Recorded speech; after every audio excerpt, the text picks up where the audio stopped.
매년 새해가 되면 정말 많은 분들이 동해로 가시잖아요. 그쵸? 바로 새해 첫 해, 해맞이를 보려고요. 그런데 오늘은요, 우리가 너무나 당연하게 생각했던 이 거대한 전통 속에 사실은 아주 깊은 철학적 가르침이 숨어 있다는 이야기를 좀 해보려고 합니다. 그런데 말이죠. 만약에 우리가 매년 하는 이 거대한 국민 행사가 사실은 그 본질을 완전히 잘못 이해하고 행하는 거라면 어떨 것 같으세요? 좀 충격적이죠? 바로 이 질문에서 오늘 이야기는 시작됩니다. 자, 우선 배경부터 한번 볼까요? 다들 아시는 풍경일 거예요. 매년 1월 1일만 되면 전국의 해맞이 명소들 있잖아요. 그곳들이 새해 소망을 빌러온 사람들로 그냥 꽉 차죠.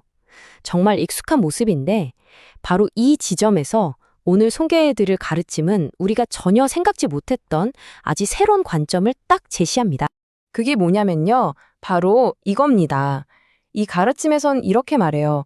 뚜렷한 목적도 없이 그냥 습관적으로 하는 해맞이는 사회 전체의 에너지를 낭비하는 거다라고요. 왜냐하면 사람의 시간이라는 게 돈보다 훨씬 중요한 최고의 에너지인데 우리가 그 목적을 제대로 모르고 행동하면 결국 의미 없는 삶이 된다는 거죠. 꽤나 날카로운 지적이죠? 아니, 그럼 어떻게 하라는 걸까요? 자, 이 철학은요, 우리가 지금 새로운 시대에 살고 있다고 말합니다. 그리고 이 시대에는 자연의 에너지를 올바르게 쓰는 게 정말 중요하대요. 특히 우리가 새해 소원을 비는 장소 있잖아요. 바로 거기에 엄청난 비밀이 숨어 있다고 합니다. 자, 이 슬라이드를 보시면 그 핵심적인 변화가 뭔지 딱 보입니다. 아주 간단해요. 2012년까지는 말하자면 신의 시대였어요. 신적인 존재들이 인류를 앞에서 끌어줬다는 거죠.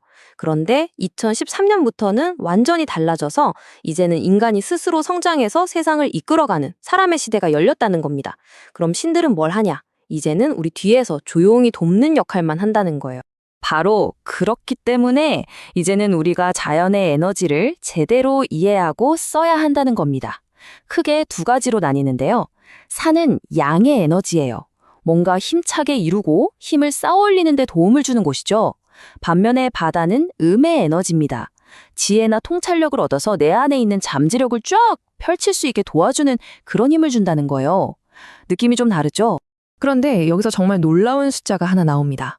바로 70%. 이게 뭘 의미할까요? 이 가르침에 따르면요. 지구에 있는 물의 기운, 그 70%가 바로 우리가 매년 해맞이를 보러 가는 그 동해에 전부 모여 있다는 겁니다. 어마어마하죠? 이 문장이 동해의 의미를 정말 잘 보여주는 것 같아요. 동해의 물은 하늘에 농축된 에너지입니다. 그것은 단순한 물이 아니라 큰 뜻을 가진 자들을 위한 힘입니다. 다시 말해서 동해는 그냥 바다가 아니라는 거죠. 하늘의 기운이 똘똘 뭉쳐있는 에너지 덩어리라는 거예요. 그러니까 아무나 와서 우리 가족 건강하게 해주세요 하고 빌만한 곳이 아니라는 뜻이 됩니다. 자, 그럼 이제부터가 진짜 실용적인 부분입니다. 그래서 이걸 우리 삶에 어떻게 적용해야 하는데 싶으시죠? 핵심은 이겁니다. 내가 비는 소원의 종류와 그 스케일에 따라서 기도하고 다짐해야 할 장소가 아주 엄격하게 딱 정해져 있다는 거예요. 여기 보시는 것처럼 소원을 크게 두 가지로 딱 나눠야 합니다. 하나는 사적인 소원. 우리 가족 건강이나 내 사업 잘 되게 해달라는 그런 거죠. 다른 하나는 공적인 서원. 이건 스케일이 훨씬 커서 나라나 사회, 더 나아가서 인류 전체를 위한 다짐을 말합니다. 이 두 개를 확실하게 구분하는 게 모든 규칙의 시작입니다. 그래서 지침이 아주 명확해요. 개인적인 소원, 우리 가족 잘 되게 해달라는 기도는요, 굳이 멀리 갈 필요 없어요. 그냥 집에서 베란다나 마당에서 해도 충분하다는 겁니다. 반대로 동해바다나 아주 높은 산 정상처럼 엄청난 기운이 있는 곳에 가서는 그 에너지에 걸맞게 큰 뜻, 그러니까 공적인 다짐을 해야 한다는 거죠. 특히 산에서 기도할 때는 훨씬 더 구체적인 단계가 있어요. 자, 보세요. 1단계. 그냥 개인적인 일은 산의 한 3분응선 아래에서. 그리고 2단계. 내가 속한 회사나 우리 동네 같은 공동체를 위한 거라면 3부에서 7분응선 사이에서. 마지막 3단계. 정상은요. 오직 나라와 인류 전체를 위한 정말 큰 뜻을 품은 사람만이 밟을 자격이 있다는 겁니다. 소원의 크기에 따라 올라갈 수 있는 높이가 달라지는 거죠. 그럼 만약에 이런 원칙들을 지키지 않으면 어떻게 될까요? 그냥 무시하고 내 맘대로 하면?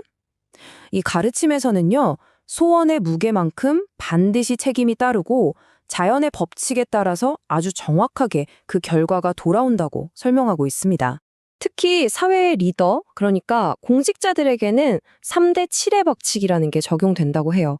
이게 뭐냐면 지위가 높아지면 높아질수록 사적인 삶의 비중은 줄이고 공적인 삶의 비중을 늘려야 한다는 거예요.